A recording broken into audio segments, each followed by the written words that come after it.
Hello and welcome to PaxX TV, the monthly web series dedicated to aviation and the passenger experience.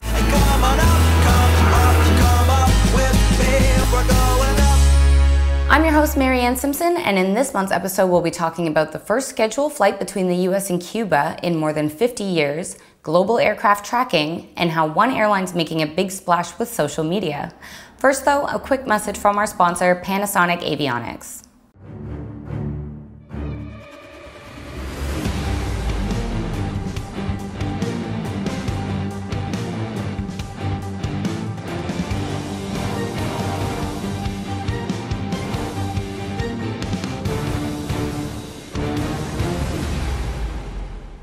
On August 31st, history was made when JetBlue became the first US-based airline to touch down in Cuba in 61 years.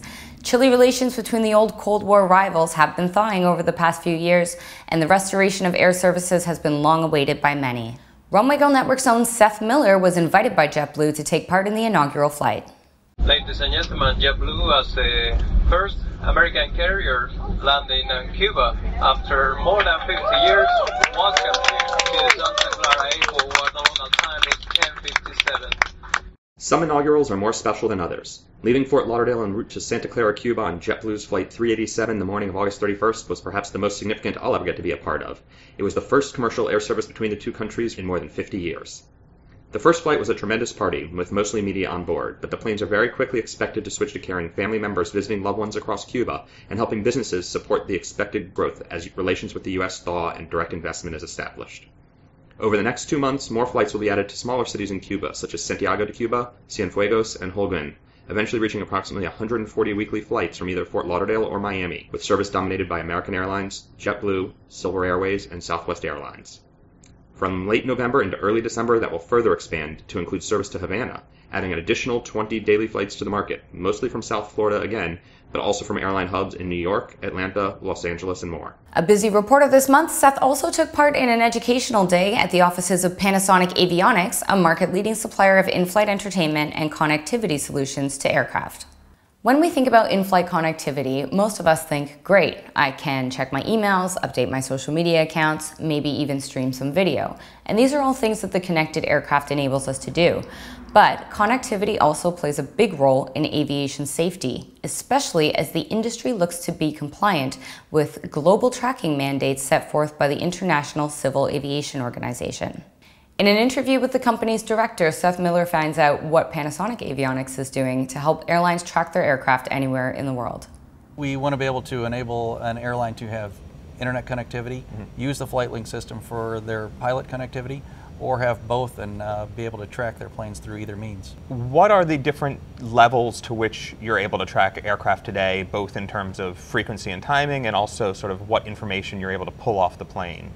Sure, we are able to, we track in compliance with ICAO's recommendations and standards.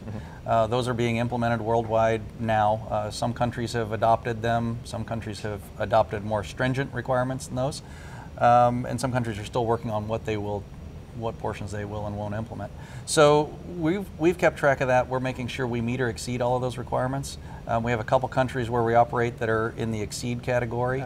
And what we offer with the tracking is an ability to tailor it and have alerting and notification information to the Airline Operations Center that is kind of a side benefit to tracking. So maybe there's fuel information or there's time to destination information, other things like that that might be useful information for the airline to know, but are outside of the core requirements set forth by ICAO. But they allow a tailored solution at the airline which gives them something else other than just checking the tracking box. In other news, the top airlines in social media were honored recently in London at the Simplifying Awards for Excellence in Social Media. Taking home 3 awards was the Icelandic low-cost carrier WOW Air, whose bold approach to social marketing has seen them taking to Facebook, Twitter, Instagram, Snapchat, and even the controversial dating app Tinder. We caught up with WOW Air's social media team after the awards to talk about their unorthodox approach. We won Best Airline in Europe, Best Airline in Launches, and highly recommended in branding, and we are really happy about it. Most notably, we went on Tinder back in October, and when we were launching our flights to Canada, so we allowed people to flirt their way to Iceland, which was really very unorthodox, and Yeah, and then we really aggressively went on Snapchat and used it to launch flights to California. And also recruited 4 people this summer to take care of our Snapchat account. So what's the next big move for WOW Air's digital marketing team? Well, we asked them, but... That's a secret. It's a secret. Yeah. We're working on our next big thing. That's all for this edition of PAX X TV. We hope you'll join us next time. Subscribe to our YouTube channel and visit us at www.runwaygirlnetwork.com for all the latest news on the passenger experience. It's a great day, I'm feeling good. Oh, the possibilities of what I could do with the world.